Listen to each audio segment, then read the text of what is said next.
Ssaabalamuzi Alfonse Owinyi Doro asinzidde ku mukolo gw'okulayiza abalamuzi 42 ab'eddaala erisookerwako ogubadde ku kkooti enkulu mu Kampala n'abasaba okuba abeesimbu n'obutatiiririra nga basala emisango. If you fear to pronounce yourself against the mighty, because somebody is the strongest person in the area of survey,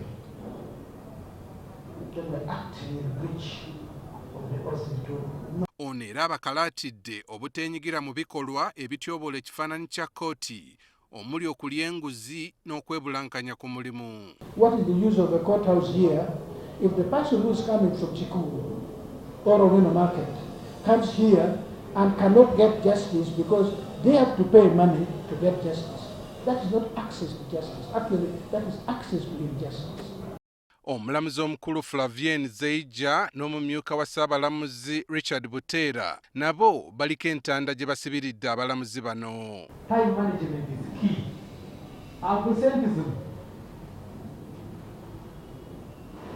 These days you don't know who is watching whether you are working. I post you in Kabong and then for you think Kabong is very far. Write a judgment when you know what you are doing. If you don't know enough, consult a colleague.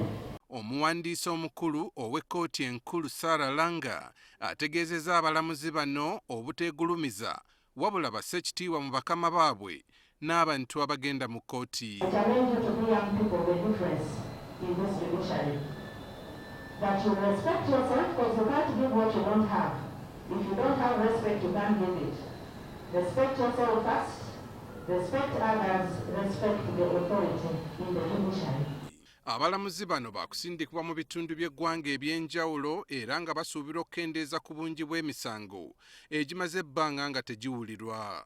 Ezimu ku nsonga eziteereddwako essira ng'abalamuzi bakuba ebirayiro mwe mubadde okwewala okulya enguuzi, okukuuma obudde ssaako n'okussa ekitiibwa mu bantu abakozesa kkooti.